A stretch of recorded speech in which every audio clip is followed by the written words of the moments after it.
ప్రచార సాహిత్య ప్రవీణ విమర్శన భూషణ్ శ్రీ గుమ్మలూరి సత్యనారాయణ గారి నా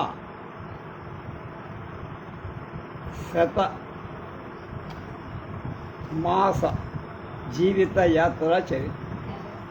అందులో 10వ భాగం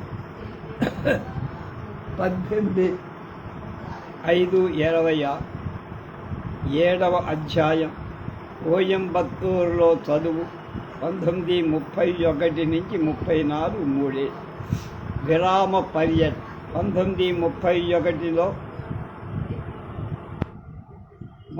మార్చిలో పరీక్షలు అయిపోగానే ఇంకా ఫలితాలు రావడానికి నెల సమయం కనుక ఎక్కడికైనా తిరిగి వద్దామనే బుద్ధి పుట్టింది. నా స్నేహితులకు రైల్వేలో బంధువులు ఉన్నారు. వారి నుండి 3 పాసులు తెప్పించుకున్నారు. నంబాళ గౌరీపతి, బూరెల సన్యాసిరావు, నేను కలిసి ఖడ్గపూర్ వెళ్ళి ఒకసారి కలకత్తా వెళ్ళి ఒక సినిమా కూడా చూసి వచ్చా. 1931లో మాట్లాడే సినిమా. అక్కడి గ్లోబ్ థియేటర్లో కొత్తగా టాకీలు వచ్చాయి. మాట్లాడే సినిమాలు అప్పుడే మొదలు. ఇంటర్ పరీక్ష పాస్ అవ్వగానే ఇక పర్లాకి మిడిలో చదువు లేదు కనుక పెద్ద చదువులకు వెళ్ళాలనుకున్నవాడు విజయనగరానికి విశాఖకి వెళ్ళి నేను వ్యవసాయ శాస్త్రంలో పట్టభద్రుల చదువుకు ప్రయత్నించాను కనుక కోయంబత్తూరు వెళ్ళాల్సి. ఆ రోజుల్లో దక్షిణాదికి ఒక కోయంబత్తూరులోనే ఆ చదువు.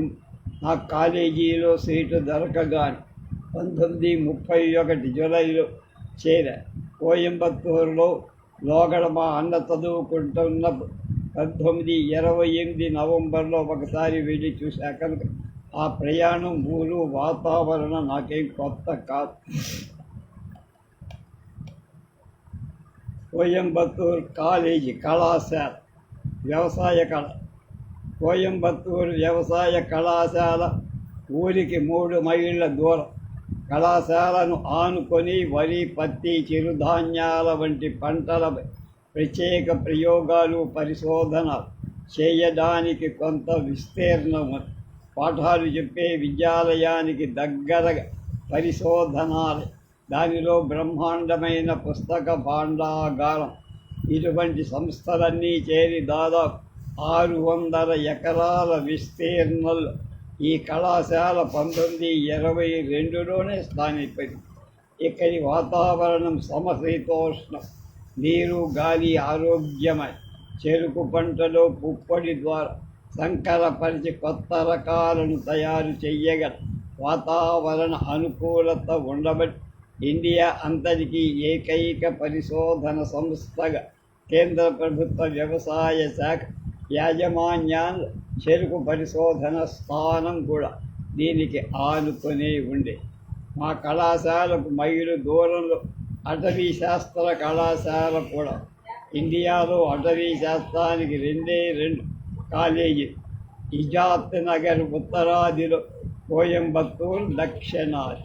కనుక ఈ 2 ప్రత్యేక కళాశాలల విద్యార్థులు ఇండియాలోని వేర్వేరు రాష్ట్రాల నుండి వచ్చిన. ఇది ఒక జాతీయ సమైక్యతకు అనుకూల వాతావరణం. అక్కడి తెలుగువారు, కోయంబత్తూరు తెలుగువారు ఉన్నారు. మన వైపు గల కమ్మవారిని అక్కడ నాయుడులను, గౌండర్లు, పెద్ద వ్యాపారస్తులు. ప్రత్యేకంగా తెలుగు బ్రాహ్మణ వీధి అని ఒకటి ఉంది. పౌరిలో జట్కాబళ్ళె. వారిలో చాలామందికి తెలుగు వచ్చు. మా కాలేజీని ఆనుకొని చిన్న పల్లె తెలుగు పాళెం, పూజారి పాళెం అని ఉండే. ఎంతమంది ఉన్నా వారు మాట్లాడే తెలుగులో 3 అంతులు తమిళ పదాలు చేరు. ఉచ్చారణలో తమిళ రీతి ఏమైతేనే కొత్తగా వెళ్ళిన వారికి కాలక్షేపం. కోయంబత్తూరు గుండానే మనం జంజి, అలా అది దాటిన తర్వాత తిరువణ్ణామలై రమణాశ్రమం, అలాగే తిరువణ్ణామలై జ్యోతిర్లింగం కూడా ఉంది. అక్కడ ప్రయాణం పర్లాకి వెళ్ళిలో చాలా పొద్దుట రైలు ఎక్కితే 8:30 గంటలకు నవ్వుపడాకు వస్తాం. అక్కడ రైలు మారాలి. హౌరా మద్రాసు మెయిల్ దాదాపు 10 గంటలకు ఎక్కితే మర్నాడు పొద్దున 6 గంటలకు మద్రాసు సెంట్రల్ స్టేషన్కి చేరతాం. ఆ రోజంతా మద్రాసులోనే ఏదో ఒక బసలో రాత్రి 8 గంటలకు దగ్గరున్న ఎగ్మోర్ స్టేషన్లో వేరే రైలు కానీ, సెంట్రల్ స్టేషన్లో అయితే బ్లూ మౌంటైన్ ఎక్స్ప్రెస్ కానీ ఎక్కితే మర్నాడు ఉదయం 7 గంటలకు కోయంబత్తూరు చేరు. పర్లాకిమిడి నుండి కోయంబత్తూరుకు 1000 మైళ్ళ దూరం. 15-16 రూపాయలు మెయిలు, 3వ తరగతి టికెట్. అప్పుడు బెర్తులు, రిజర్వేషన్ లేవు. అయినా అంతా మెయిల్లో కూడా నా పెట్టే పరుపు పుస్తకాలకు వెళ్ళేటప్పుడు చాలా సుఖంగానే స్థలం దొరికింది. అదేం పాపమో, ఇప్పుడు రైళ్ళు ఎక్కువై, ప్రయాణ సౌకర్యాలు ఎక్కువై, డబ్బు పుచ్చుకునే రైల్వే వాడు ఏర్పాటు చేస్తున్న కొద్ది ఎప్పుడు తొక్కడి రైలు ప్రయాణం అంటే భయంగా ఉంది. College, hostel, bus. కోయంబత్తూరు కాలేజీలో మాది 3 ఏళ్ల చదువు. హాస్టలు, బస, భోజనాది ఏర్పాట్లతో దానికదే సాధ్యం. అది ఒక స్వర్ణయుగం. ఇప్పుడు అంతటా పరిస్థితులు మారిపోయి ఒక్కొక్క క్లాసులో 48 విద్యార్థులు కనుక 3 ఏళ్లకు 140-150 మంది విద్యార్థులు. ప్రతి కుర్రాడికి ఒక గది. అందులో ఇంతమంది విద్యార్థులు ఉండేవాళ్ళు కాదు. అప్పుడు ప్రతి 6 విద్యార్థులకు విడిగా 6 గదులు, ఒక భోజనశాల, వంటశాల, స్నానాల గది, మరుగుదొడ్లు కలిసి ఒక ఇల్లు బ్లాక్గా ఉండేది. విద్యార్థుల సంఖ్య పెరిగినందున విడిగా గదులు మాత్రం పొడవైన గదుల లాంగ్ బ్లాక్ కట్టి, అదనంగా కొన్ని మరుగుదొడ్లు, స్నానం గదులు కట్టి, భోజనాల, వంట వార్పుల వాడి కావలసిన కూరలు, ఇతర పదార్థాలు అన్నిటినీ ఏ రోజుకు ఆ రోజు ఇస్తూ పొరమాయి పర్యవేక్షణ చేసే పనంతా విద్యార్థులలోనే ఎన్నుకోబడి ఒక ప్రతినిధి చూస్తూ ఉండేవారు. వీటికి నౌకర్లు, కొట్టు గుమాస్తా, స్టివార్డ్ సహాయపడి 2 పూటల పలహారాలు, భోజనాలు కలిపి నెలకు 16-18 రూపాయలు అయ్యాయి. ప్రతి 6 గదుల బ్లాకులో విడివిడిగా వంటలు, భోజనాలు మానేసి కొంచెం విస్తరింపబడిన భోజనశాలలు వచ్చాయి. ఆంధ్రులకు ప్రత్యేకంగా పెద్ద హాలు, కేరళ వాళ్ళకి మలబారు భోజనశాల, మాంసాహారుల భోజనశాల కూడా దినచర్య. పొద్దుట 6 గంటలకే పలహారం చేసి పొలం పనులకు, ల్యాబొరేటరీలో ప్రాక్టికల్స్కు వెళ్ళి 10 గంటలకు తిరిగి వచ్చి స్నానాలు చేసి భోజనం తర్వాత రీడింగ్ రూమ్లో దినపత్రికలు చూసి కొద్దిగా విశ్రాంతి చేసుకుని 2 గంటలు కాలేజీకి నిద్రముఖంతో పరుగున వెళ్ళి 4 గంటలకు తిరిగి వచ్చి పలహారం చేసి గుడ్డలు మార్చుకొని ఆటలు ఏర్పాటు, నిక్కరకు చారల బని బెర్సీ అంట వేసుకొని ఆటలకు వెళ్ళడం దినచర్య. రాత్రి 7-8 మధ్య భోజనం, ఎవరి గదిలో వాళ్ళు చదవు. ఊరిలో చిన్న సినిమాలు చూడటానికి వారానికి ఆదివారం ఒక్కరోజే అనుమతి. మా కాలేజీ గేటు రాత్రి 9:30 దాటితే మూసేస్తాం. ఊరిలోకి వెళ్ళినా ఆ వేళలో గాక హాస్టల్లోకి రావాలి. ఆ మధ్యనే హాస్టల్ వార్డెన్ వచ్చి ఒకసారి ప్రతి గదిలో కుర్రాడు ఉన్నాడా లేడా చూసి లేని గదుల నంబర్లు వ్రాసుకొని మర్నాడు గదులలో ఉండే కుర్రాడు కబుర్లు పంపే మేము సమాధానం చెప్పుకో. ఈ విధమైన కట్టుబాట్లతో మంచి శిక్షణతో ఉండి మా హాస్టల్లోని ఒక గదిని చాకలి వాడి, మరొక దాని సెలూన్ మంగలి వాడికి కేటాయి. మాకై విడిగా ఒక డాక్టర్ ఉండేవాడు. పోస్ట్ ఆఫీసు ఉంది. లాలీ, రోడ్డు, పోస్టు, చిల్లర వస్తువులు, సిగరెట్లు, అగ్గిపెట్టెలు, తమలపాకులు వంటి మా హాస్టల్ పక్కనే కాలేజీలో పనిచేస్తున్న చిన్న జీతగాళ్ల కుటుంబాల్లో తిరిగి ఉదయం 10 గంటలకు బిస్కెట్లు, కేకులు అమ్మేవారు. మా గదుల దగ్గర సిద్ధం. డబ్బు నెలాఖరుకు ఇవ్వవచ్చు. అప్పు దొరికితే ఏరుగైనా కొనే రకం కదా మనం. అభ్యర్థులలో ఆంధ్ర సంఘం. మేము కోయంబత్తూరు వెళ్ళే నాటికి 5-6 సంవత్సరాల వెనక ఆంధ్ర సంఘం ఒకటి మా విద్యార్థులతో ఏర్పడే ఉంది. ఆంధ్రేతర దూరదేశంలో ఉన్నాం. తెలుగు పత్రికలు చదవాలన్న కోరిక మాత్రం ఉన్నది. తెప్పించుకుందామంటే మేమింక విద్యార్థులమని మా పూర్వ విద్యార్థులు రాశారేమో. మద్రాసు ఆంధ్రపత్రిక ఆఫీసు నుండి దినపత్రిక, ఉగాది సంచిక ఉచితంగా కాశీనాథుని నాగేశ్వరరావు పంతులు గారి దయవల్ మా రీడింగ్ రూముకు వస్తే ప్రతి దీపావళి ఆంధ్ర విద్యార్థులంతా మా కాలేజీలో ప్రతి ఉద్యోగస్తుని ఇంటికి వెళ్ళి దీపావళి భిక్ష అంటూ చందాలేసి ఆ మొత్తాన్ని మచిలీపట్నంలో ఆంధ్రజాతీయ కళాశాలకు విరాళంగా పంపేవారు. కాలేజీ వార్షికోత్సవాన్ని ఆంధ్ర విద్యార్థులు ఏదో ఒక నాటిక ప్రదర్శించారు. ఇటువంటి కార్యక్రమాలు విశేషంగా మంథా సూర్యనారాయణ గారు ప్రోత్సాహకులుగా ఉండే. వీరు అక్కడి పరిశోధనాలయం కెమిస్ట్రీ సెక్షన్ రసాయన శాస్త్ర విభాగంలో ఉద్యోగం. ఆయన చాలా సౌమ్య. ఆంధ్ర విద్యార్థులకు స్థానిక హితుడుగా, సలహాదారుడుగా ఉండేవారు. వ్యవసాయ కళాశాల ఆంధ్ర విద్యార్థి సంఘపు ఛాయాచిత్రాలు ఆంధ్రపత్రిక ఉగాది సంచికలు నాగేశ్వరరావు ముద్రిస్తూ ఉండే. దీనివల్ల తెలుగు తమిళ వల్ల అసూయ వచ్చి కొద్దిగా మనస్పర్ధలు వచ్చాయి. కానీ ఎవరికీ పెద్ద హాని జరగదు. ఆంధ్ర సంఘంలో నా కార్యక్రమం విద్యార్థి సంఘాలను బలపరి సాంస్కృతిక కార్యక్రమాలు ఎక్కువ చేసే పనులు నాకు చిన్నతనం నుండి మక్కువ ఎక్కువ కనుక కోయంబత్తూరు వ్యవసాయ కళాశాల ఆంధ్ర సంఘాన్ని కార్యదర్శిగా 2 ఏళ్ళు, మా సంఘానికి ఉపాధ్యక్షులు మంథా సూర్యనారాయణ గారు అధ్యక్షులుగా, ఆ కెమిస్ట్రీ సెక్షన్లోని అసిస్టెంట్ అగ్రికల్చరల్ కెమిస్ట్గా పివి రామయ్య గారు. దానికి ముందు కొన్నాళ్ళు గవర్నమెంట్ అగ్రికల్చర్ కెమిస్ట్గా పెద్ద ఉద్యోగం అక్కడి పరిశోధనాలయంలోనే చేస్తూ బివి నాథ్, భాగవతుల విశ్వనాథ గారు ఉండే. పివి రామయ్య పర్సనల్ వెంకటరామయ్య గారి నేనే ఆంధ్ర సంఘ కార్యవర్గంలో చేర్చా. బీనీ నాథ్ గారు వ్యవహరింపబడుతూ ఉండిన భాగవతుల విశ్వనాథం గారు తీరిక ఉంటే లేక ఉండనంటే మాకు అధ్యక్షులుగా ఎవరుంటారని ప్రశ్న. అప్పుడు రామయ్య గారిని ఎన్నుక. మా కాలేజీ విద్యార్థులను చిన్న వర్గాలు వార్డులుగా చేసి ఒక్కొక్క వర్గంలో విద్యార్థుల బాధలు, చదువు సంఖ్యలు మొదలవి చూడాలని ఒక ఏర్పాటు చేసి ఆ వర్గానికి రక్షకాధికారిగా ఒక పెద్ద ఉద్యోగిని కాలేజీ అధికారులే నిర్ణయించే. వీరు మాకక్కడ స్థానిక శ్రేయోభిలాషులు. ప్రతి క్లాసు నుండి ఒక్కొక్క విద్యార్థి పక్షంలో వార్డు అంటే 10 మందికి తక్కువగా ఉన్న విద్యార్థి కూడా 3 ఏళ్ల విద్యార్థుల పరిధి 25-30 మంది కంటే ఎక్కువ ఉండదు. ఈ వార్డు రక్షక యజమాని అయిన ఉద్యోగి షూటర్ అంట. అతడు సాధారణంగా పెద్ద ఉద్యోగపు హోదా గల వ్యక్తి. నెలకు కనీసం ఒకసారైనా మేమందరం మా షూటర్ల ఇంటికి వెళ్ళి కలుసుకునేవారు. ఎవరికి వారిగా అవసరాలు బట్టి షూటర్ దగ్గరికి వెళ్ళి తమ కష్టాలు చెప్పుకునేవారు. మా కాలేజీ హాస్టల్ వార్షికోత్సవాలు ఈ వార్డుల మధ్య పోటీ ఉండే. నేను ఉన్న వార్డుకి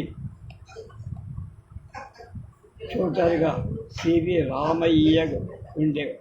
సివి రామయ్య గారి గురించి చెప్తున్నారు. వీరి గురించి 4 మాటలు వీరి పూర్తి నామధేయం పెర్సినల్ వెంకటరామయ్య.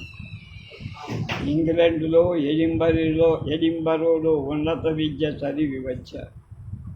అప్పుడు తనతో చదువుతూ స్కాట్లాండ్ కన్యతో పరిచయమై వివాహం జరిగి క్రిస్టియన్ తెలుగు బ్రాహ్మణ కుటుంబీకులై వీరి తండ్రి గారి క్రిస్టియన్గా మారి. వీరిది గంజాం జిల్లాలో బరంపురం, నాది కూడా గంజాం జిల్లా పర్వాకిమిడి. ఆంధ్రేతర ప్రాంతంలో ఇటువంటి సంబంధాల ప్రయోజనం ఎక్కువగా నా పట్ల రామయ్య గారికి కొంత అభిమానం. నేను వారి వార్డులోని వాణ్ణి. ఇంకొక బలమైన కారణం రామయ్య గారి కుటుంబీకులతో నాకు ఎక్కువ స్నేహం కూడా. రామయ్య గారి భార్య స్కాట్లాండ్ నుండి ఇండియా వచ్చి వీరితో కాపురం చేస్తూ ఆమె పియానో బాగా ఇంగ్లీష్ పాటలు నాకు తెలుగు పాటలు కొన్ని రాగాలు వచ్చి సంగీత పరిచయం ఉండే. కనుక సంగీత విషయంలో రామయ్య గారి సతీమణి ఇష్టాగోష్ఠి జరుగుతూ వారికి ఇద్దరు ఆడపిల్ల, పెద్ద పిల్లకు 7-8 ఏళ్ళు. దాని పేరు మార్గల్. నా వద్ద ఆ బాలికకు చనువు. ఇది కారణాల వల్ల నేను వారి ఇంటి దగ్గర స్నేహితుడిగా మారా. ఇంగ్లీషు పనితో ఒక ఇండియన్ క్రిస్టియన్ని వివాహమాడిన కోయంబత్తూరులో ఉన్న ఇంగ్లీషు సాంఘికంగా ఈ రామయ్య గారి సతీమణి ఎక్కువ గౌరవం ఇవ్వలేదు. రామయ్య గారి కుమార్తెలు పెద్దవారి మద్రాసులో చదువుకు వచ్చి ఇంతలో రామయ్య గారికి బాపట్ల వ్యవసాయ కళాశాల ప్రిన్సిపాల్గా బదిలీ. పదవీ విరామం వయస్సు రాకముందే 1951 బాపట్లో ఆయన చనిపోయారు. మంధా సూర్యనారాయణ చమత్కారికుడు. వారి ఇంటి గదిలో ఒక మూల చిన్న గొయ్యి, 1.5 చదరపు అడుగు లోతు ఉండేది.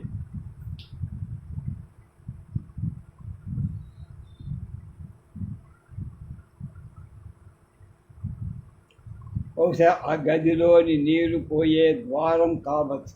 నేను వచ్చినప్పుడు ఆ గదిలో కూర్చొని మాట్లాడేవారు. ఆ గొయ్యి మీద గోడకు ఒక సినిమా తార ఫోటో తగిలించి ఉంచారు. ఆ ఫోటో మీద బివేర్ ఆఫ్ పిట్ ఫాల్స్ అంటే గూతిలో పడతావు జాగ్రత్త అని అర్థం వచ్చే పదాలు రాసి ఉంచారు. ఆ ఫోటోలు చూద్దామని గోడకు దగ్గరగా వెళ్ళేమో కింద ఉన్న చిన్న గూతిని చూడనందు గూతిలో పడేవాడు. ఆ దెబ్బకు నలుగురు నవ్వారన్న చిన్నతనానికి సిగ్గుబడి మూసి ఉన్న కళ్ళు వినేసరి గోడపైనున్న హెచ్చరిక అప్పుడు కనపడేది. ఆ సన్నివేశం ఎంతో భావయుక్తంగా ఉండి సినిమాలపై మోజు తగ్గించుకోవటానికి బోధగా కూడా ఉంది. సొంఠి వెంకటరామమూర్తి గారు ఐసిఎస్ 1933లో వ్యవసాయ శాఖాధిపతిగా డైరెక్టర్గా. ఆయనకి ఎక్కువగా ఆంధ్రాభిమానం, వ్యవసాయ శాస్త్ర పరిశోధనా ఫలితాలు రైతులకు చేరేటట్టు తేలికగా పల్లెలలో ప్రదర్శించడానికి వీలుగా ఉండేది ఒక నాటికను రాసిన వాళ్ళు ₹50 బహుమానం,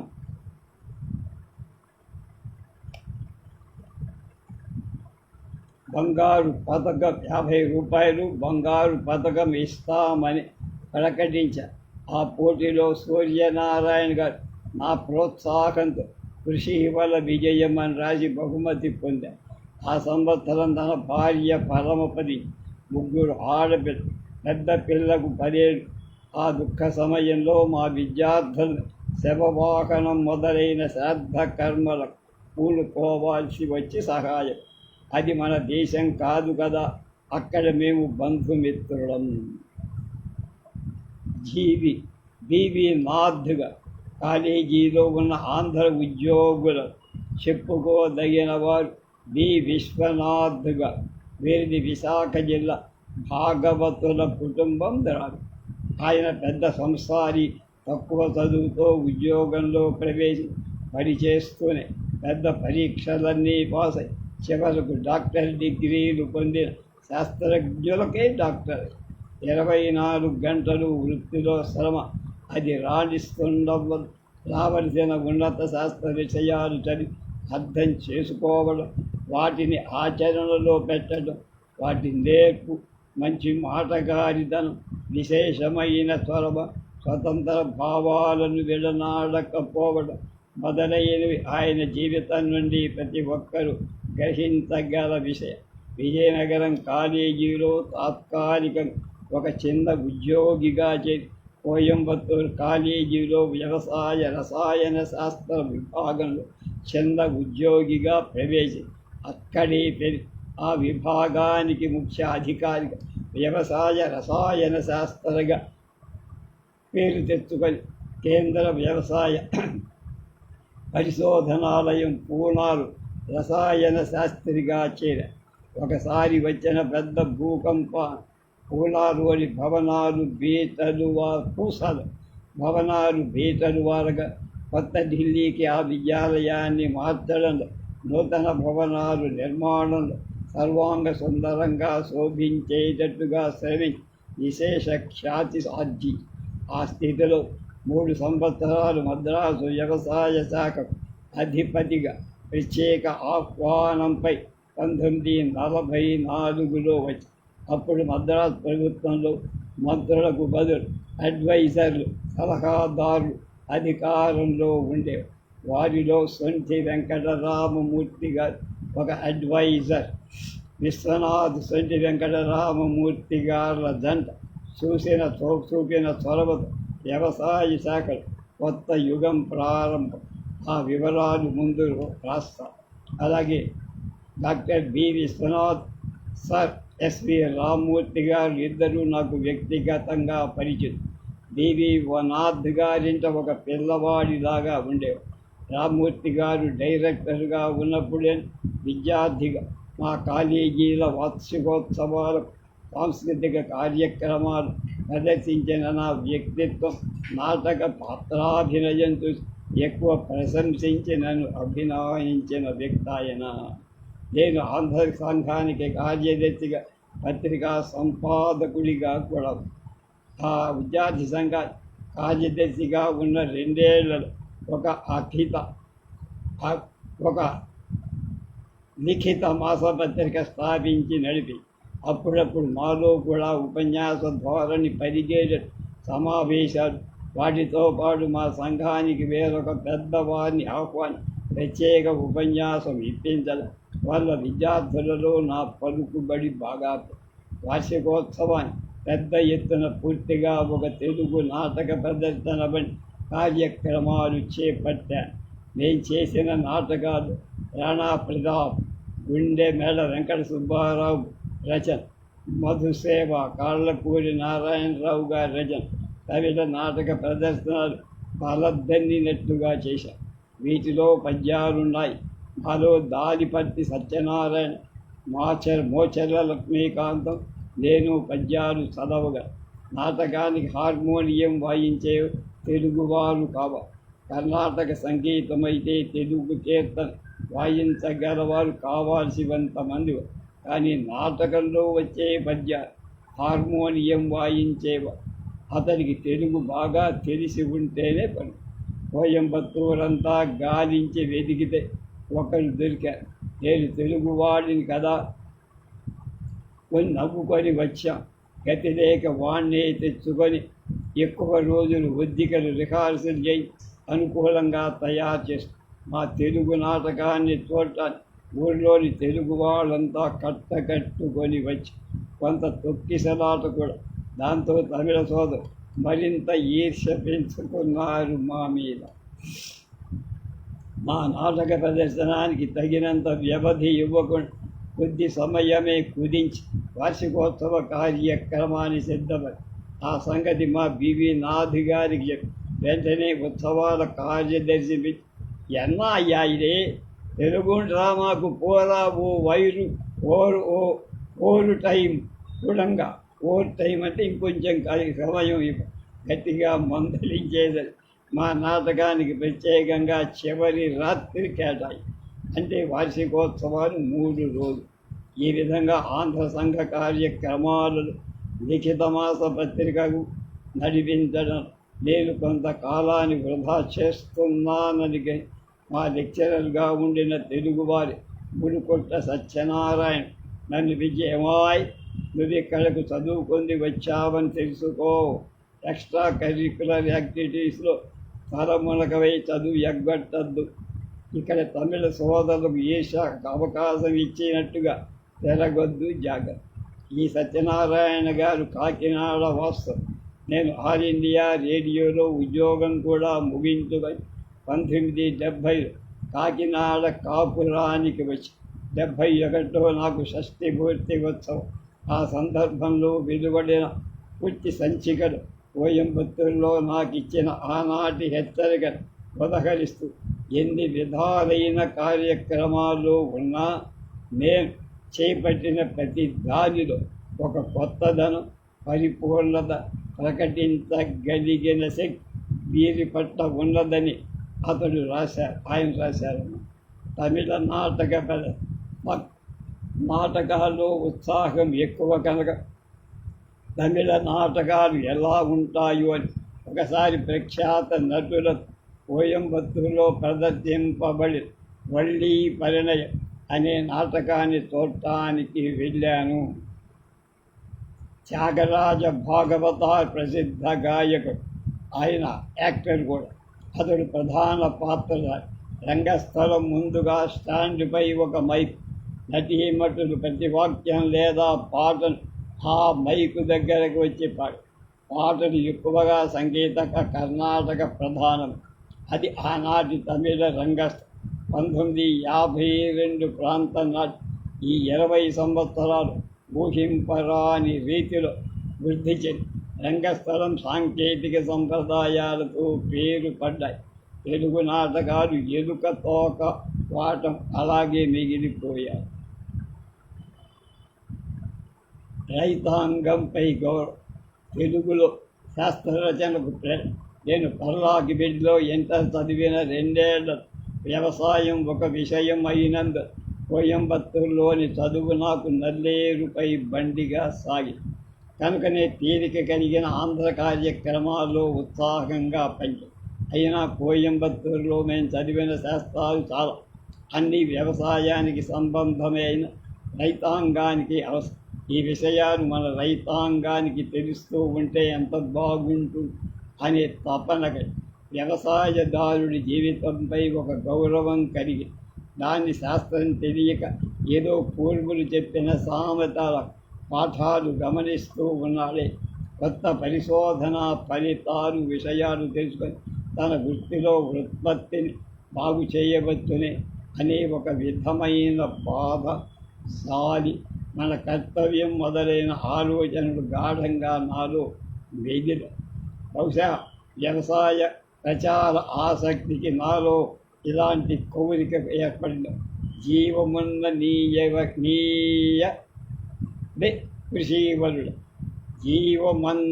జీవనమన్న నీయదే కృషీవరుడు.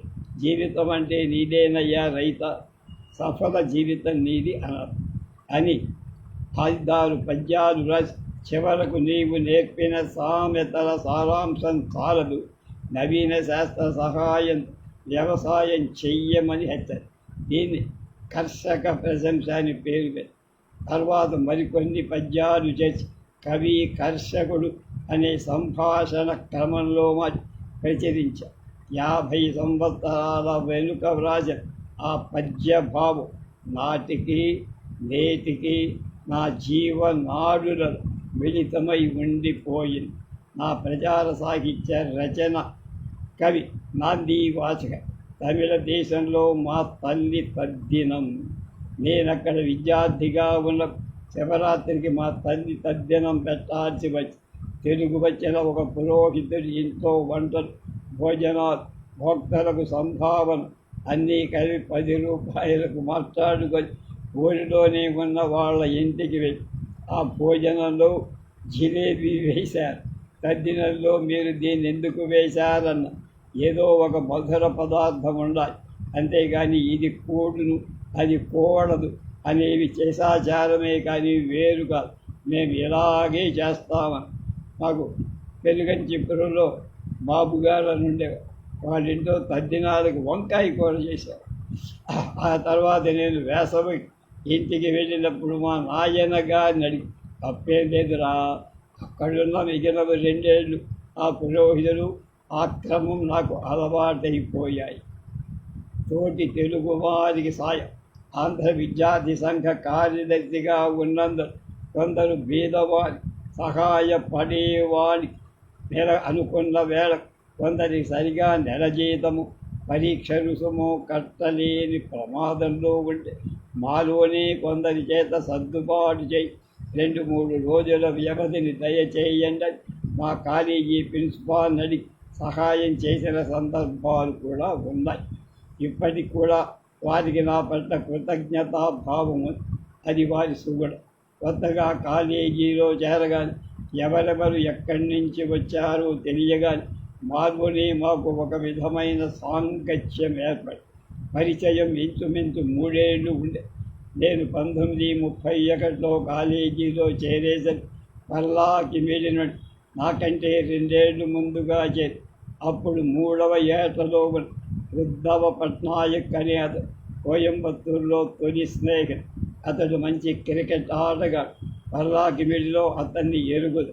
వీడి అన్నగారు మాకు స్కూల్ ఫైనల్ ఫిజిక్స్ చెప్పడానికి లెక్చరర్గా వచ్చారు. ఆ ఏడు 31, 32 ఈ పట్నాయక్ మా కాలేజీ గేమ్స్ సెక్రటరీగా ఉండేవారు. పల్లాకిమిడి నుండి వ్యవసాయ కళాశాల కోయంబత్తూరు ముగ్గురమే వెళ్ళాం. మొదట మా అన్న, తర్వాత పట్నాయక్, చివరికి ఆ తర్వాత 35 పల్లాకిమిడి ఒరిస్సాలో కలిసిపోయినందువల్ల ఏర్పాట్లు మారి మహేంద్ర తనయనది ఒడ్డున టైలర్ ధర బంగళా ఉండిన మా వ్యవసాయ పాఠశాల విభాగానికి